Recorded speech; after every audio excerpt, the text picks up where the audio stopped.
বেশ কয়েক মাস ধরে খুব কোমরে ব্যথা হচ্ছিল হচ্ছে সেই সময় হ্যালো আমাদের আমাদের এখানে এই তো এখানে ভবনে আসছি হ্যাঁ প্রভুর কাছে আমার এই একটু বাইরে গেছে এনার কাছে বলতে ওরা বলার সঙ্গে সঙ্গে প্রার্থনা দিয়েছেন আসলে ফোন করতে বলবো আমাদের বলছি এবং প্রার্থনা দিয়েছেন বলে বিরক্তি বা অনুভব করেননি এতে আমি অনেকখানি সুস্থ হয়ে রয়েছি এবং কোমরের ব্যথাও বেশ কমেছে আজকে আমি হাঁটতে পারছি এবং আমি আশা করি এবং সুস্থ হয়ে যাব।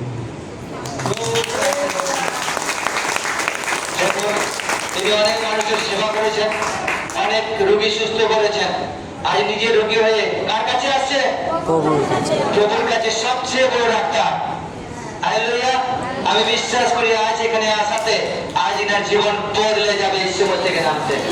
আজ থেকে আরো এনার আয়ু বৃদ্ধি হয়ে যায় ঈশ্বর নামে। প্রভু তুমি ছো আর ব্লেস করো, আরো আশিসকে পায়, আরো সুন্দর হয়ে যায়। দেখো এখন কত সুন্দর হাঁটছে। হ্যাঁ, কোমরটা বেঁকে আছে, তবে আমি বিশ্বাস করি আগামী সপ্তাহে যেদিন আসবে তখন এরকম না, সোজা হয়ে আসবে ঈশ্বর থেকে নামতে।